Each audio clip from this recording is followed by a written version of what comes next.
मोदी सरकार का तीसरा सीजन शुरू होने वाला है। 9 जून की डेट आ चुकी है। 9 जून की शाम को नरेंद्र मोदी तीसरी बार प्रधानमंत्री पद की शपथ ले सकते हैं। लेकिन इससे पहले बहुत कुछ चल रहा है और वो बहुत कुछ कह रहा है। 293 से एनडीए के नंबर 303 कैसे हो गए रातों रात, उसके बारे में आपको बताऊंगा, क्योंकि जो लोग एनडीए को तोड़ने के सपने देख रहे थे उनको यह सुनकर झटका लगेगा। चंद्रबाबू नायडू और नीतीश कुमार को कौन से मंत्रालय मिलने वाले हैं और बीजेपी ने कौन से मंत्रालयों के लिए साफ मना किया है, यह सब आज आपको बताऊंगा। लेकिन इन सब के बीच प्रधानमंत्री नरेंद्र मोदी के शपथ ग्रहण का हर रास्ता क्लियर है। शपथ ग्रहण की तैयारियां शुरू हो चुकी हैं और उसकी तस्वीर भी आ गई है। ये तस्वीरें देखिए, राष्ट्रपति भवन में कुर्सियां लगनी शुरू हो चुकी हैं, यानी प्रधानमंत्री पद की शपथ लेने के लिए नरेंद्र मोदी भी तैयार हैं और राष्ट्रपति भवन भी तैयार होना शुरू हो गया है। इसी जगह पर प्रधानमंत्री नरेंद्र मोदी तीसरी बार शपथ लेकर अपना तीसरा टर्म शुरू करेंगे और इतिहास लिखेंगे, क्योंकि आजाद भारत में नेहरू के बाद प्रधानमंत्री नरेंद्र मोदी ऐसे दूसरे व्यक्ति होंगे जो कि लगातार तीसरा टर्म जो है उसमें घुसने वाले हैं, तीसरी बार प्रधानमंत्री पद की शपथ लेने वाले हैं। सारे रास्ते इसलिए भी क्लियर हैं क्योंकि बीजेपी ने अपने सहयोगी दलों से बात कर ली है। एनडीए की मीटिंग कल ही हो चुकी है। इसके अलावा बीजेपी ने एनडीए का नंबर भी रातों रात बढ़ा लिया। अब यह नंबर सिर्फ 293 नहीं रह गया है, यह नंबर 300 के पार पहुंच चुका है। हमने आपको कल ही बताया था कि 17 ऐसे सांसद हैं जो अभी ना एनडीए में है ना इंडी गठबंधन में। इनमें 7 निर्दलीय शामिल थे। जगन मोहन रेड्डी की वाईएसआर कांग्रेस के 4 सांसद हैं, नवीन पटनायक की बीजेडी के 1 सांसद हैं, ओवैसी की एआईएमआईएम का 1 सांसद यानी खुद ओवैसी, वीपीपी का 1 सांसद, जेडपीएम का 1 सांसद और एएसकेपीआर के अलावा बीएपी का 1 सांसद। अब सूत्रों के मुताबिक आज जो खबर आई उससे यही है, पता चल रहा है कि एनडीए के साथ 10 सांसद इनमें से जुड़ गए हैं जो दूसरे छोटे दल और निर्दलियों से आए हैं, यानी एनडीए का आंकड़ा 293 नहीं 303 पहुंच गया है। और ये दोनों ऐसे पक्ष के लिए झटके के जैसा है जो 293 देखकर अंदर ही अंदर खुश थे। भाई, एक तो इंडी अलायंस, उनको लग रहा था सरकार कभी भी गिर जाएगी, एनडीए 303 पहुंच गया। और दूसरा चंद्रबाबू नायडू, नीतीश कुमार जैसे लोग जिनकी बार्गेनिंग पावर अब कम हो जाएगी क्योंकि एनडीए 303 पर है। उधर इंडी गठबंधन से इस वक्त की बड़ी खबर आ गई। इंडी गठबंधन का टूटना शुरू हो गया है, यानी जो नरेंद्र मोदी को रोकने के लिए एनडीए तोड़ने वाले थे वो इंडी गठबंधन खुद टूट रहा है। कांग्रेस पर आम आदमी पार्टी के मंत्री गोपाल राय का बड़ा बयान आ गया है। लोकसभा चुनाव तक ही कांग्रेस से साथ था, गोपाल राय ने कह दिया है और कह रहे हैं कि दिल्ली विधानसभा चुनाव आम आदमी पार्टी अब अकेले लड़ेगी।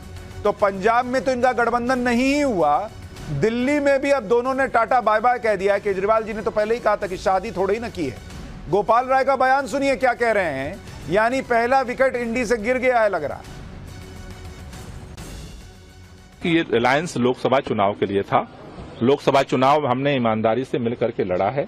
दिल्ली जो विधानसभा का चुनाव है उसके लिए देश भर में कोई गठबंधन नहीं है और दिल्ली के अंदर दिल्ली की जनता के साथ मिलकर के हम इस लड़ाई को लड़ेंगे और जीतेंगे।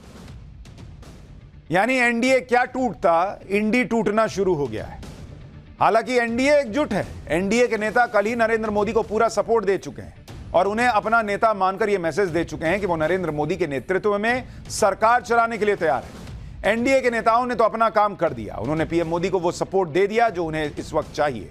लेकिन इसके बदले में बीजेपी से उन्हें क्या चाहिए, इसकी एक लिस्ट हर सहयोगी मन ही मन तैयार करके बैठा है, क्योंकि उन्होंने अपना काम कर दिया और अब बारी बीजेपी की है कि बीजेपी उन्हें कितना कुछ दे पाएगी और किस हद तक उनकी डिमांड पूरी कर पाएगी। कल एनडीए की मीटिंग हुई थी, आज एनडीए की पार्टियों ने अपनी अलग अलग मीटिंग की। जैसे चंद्रबाबू नायडू ने आज अपने नेताओं के साथ, अपने सांसदों के साथ एक मीटिंग की। एकनाथ शिंदे ने अपने सांसदों के साथ मीटिंग की है। कल सुबह जेडीयू के सांसदों की भी एक मीटिंग होगी। इन मीटिंग से जो डिमांड लिस्ट निकल कर आएगी उस पर बीजेपी कितना तैयार होगी, कितना तैयार नहीं होगी, या बीजेपी से जो बात हुई होगी वो इन सांसदों को बताया जाएगा कि भाई ये हमको मिल रहा है, नहीं मिल रहा है। ये सारी बातें कल परसों तक क्लियर हो जाएंगी, क्योंकि इसके बाद 9 जून को पीएम मोदी को शपथ लेनी है। एनडीए में बीजेपी के जो पार्टनर हैं उनमें सबसे ज्यादा डिमांड अभी टीडीपी की होगी, क्योंकि तेलुगु देशम पार्टी के पास बीजेपी के सहयोगी दलों में सबसे ज्यादा 16 सीटें हैं। कल पीएम आवास पर एनडीए नेताओं की जो मीटिंग हुई थी उसमें चंद्रबाबू नायडू प्रधानमंत्री नरेंद्र मोदी के ठीक बगल में बैठे हुए दिखे थे। इसका सीधा संकेत यह था कि नायडू इस वक्त एनडीए में खुद को नंबर 2 की पोजीशन में देख सकते हैं और इस हिसाब से वो चाहते भी होंगे कि उन्हें सरकार में ठीक ठाक हिस्सेदारी मिले। अब सूत्रों के हवाले से जो जानकारी मिली है उसके मुताबिक टीडीपी की डिमांड लिस्ट क्या हो सकती है वो आपको बताता हूं। टीडीपी लोकसभा स्पीकर का पोस्ट भी मांग सकती है, ऐसा सूत्र कह रहे हैं, क्योंकि अटल जी की गठबंधन सरकार में टीडीपी के पास लोकसभा स्पीकर की पोस्ट थी।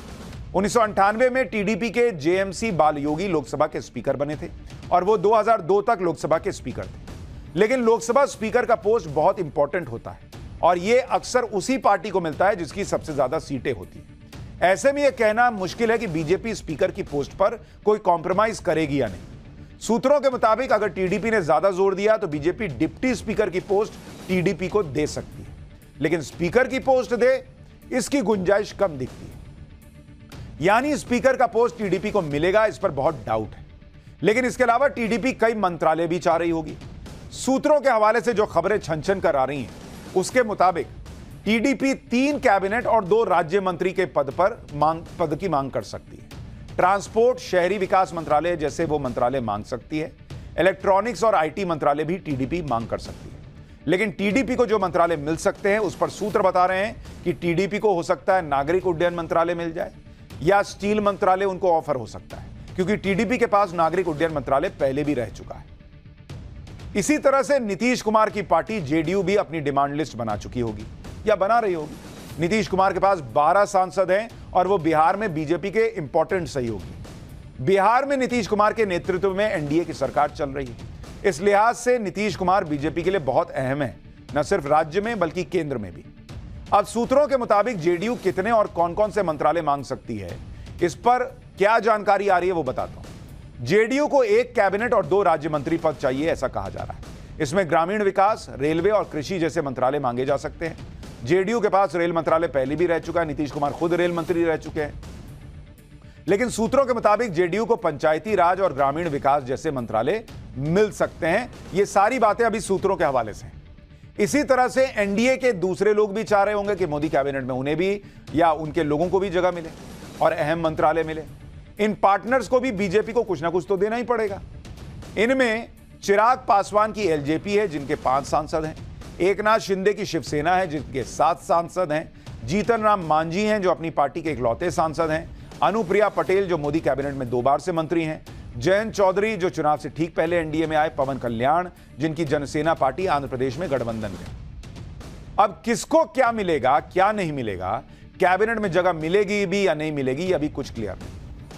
आप सोचिए, कुछ सीट आपने नरेंद्र मोदी को कम दी तो अभी जो नरेंद्र मोदी का फोकस था कि कैसे भारत को जो है तीसरी सबसे बड़ी अर्थव्यवस्था बनाना है, वो देखिए कैसे फोकस शिफ्ट करना पड़ रहा है कि किसको क्या देना है, इस पर दिमाग लगाना पड़ रहा है। वरना नरेंद्र मोदी अभी ये दिमाग लगा रहे होते कि अब क्या करना है और कैसे जो है देश को एकदम 5th गियर में लगाना है। सूत्रों के मुताबिक मंत्रालयों के बंटवारे के जिस फॉर्मूले की सबसे ज्यादा बात हो रही है, उस फॉर्मूले के मुताबिक हर 4 सांसद पर 1 मंत्रालय मिलने की बात कही जा रही है। यानी जैसे टीडीपी के 16 सांसद हैं तो उनको 4 मंत्रालय मिल सकते हैं, जेडीयू के 12 सांसद हैं तो 3 मंत्रालय मिल सकते हैं, शिवसेना शिंदे के 7 सांसद हैं तो उन्हें 2 मंत्रालयों की उम्मीद होगी, चिराग पासवान के 5 सांसद हैं तो उन्हें कम से कम 1 मंत्रालय की उम्मीद होगी।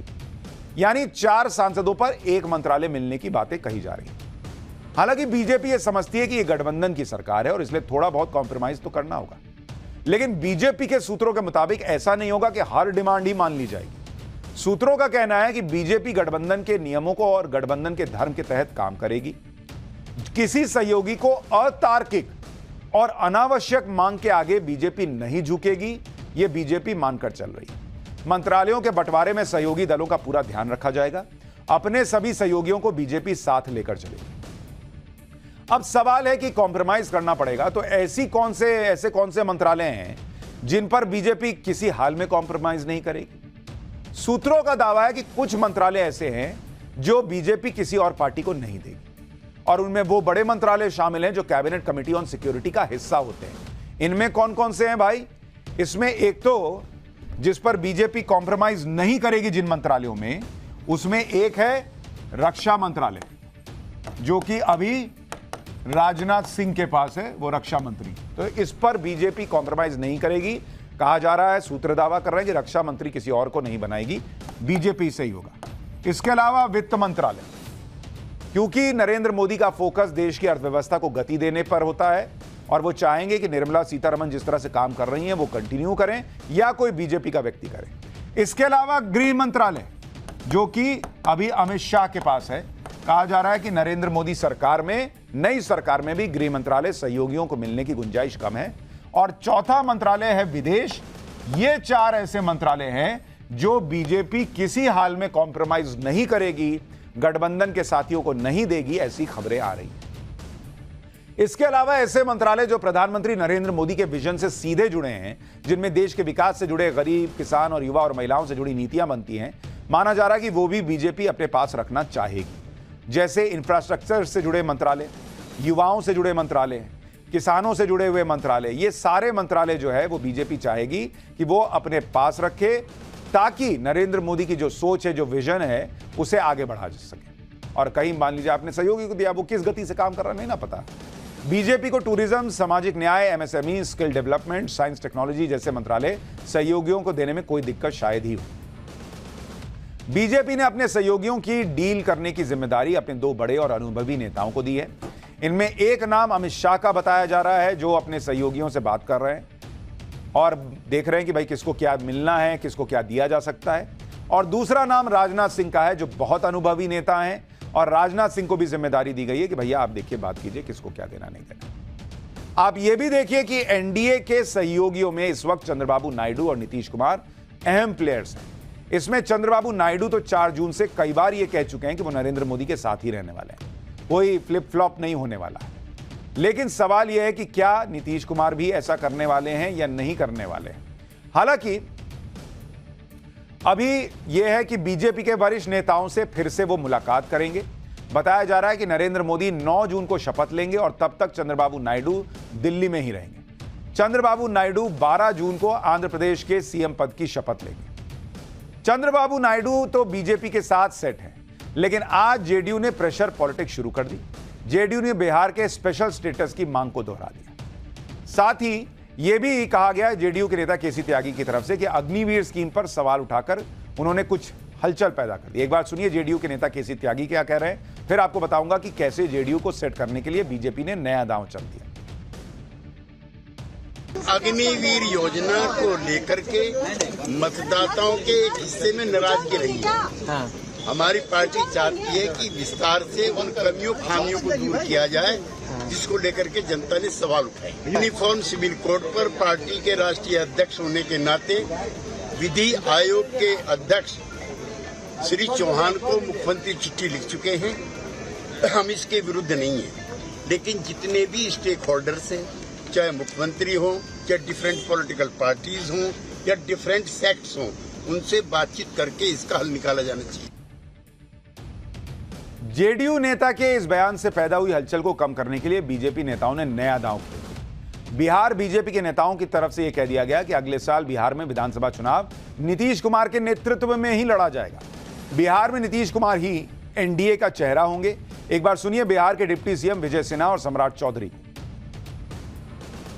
हमारे एनडीए के नेता माननीय नीतीश कुमार जी हैं, तो इसमें जो पिछले दरवाजे से, चोर दरवाजे से घुसना चाहते हैं राजद के लोग, वो भ्रम की वातावरण बनाते हैं, क्योंकि उनको हिम्मत नहीं है। जेडीयू ने कहा कि 2025 में नीतीश कुमार के नेतृत्व में एनडीए चुनाव में जाएगी। अरे तो इसमें दिक्कत क्या है? नीतीश कुमार जी के नेतृत्व में 1996 से भारतीय जनता पार्टी आगे भी रहेगी। यानी अपने आप में बड़ा दिलचस्प है। देखिए पॉलिटिक्स में टाइमिंग बड़ी इंपॉर्टेंट है। इधर नीतीश कुमार की पार्टी क्या बात कर रही है दिल्ली में, उधर बिहार में उनको यह मैसेज दे दिया गया कि भाई आप ही के नेतृत्व में चलना है। तो बीजेपी के अंदर बहुत सारी चीजें चल रही हैं, वहां आत्ममंथन भी चल रहा है कि क्या हुआ नहीं हुआ।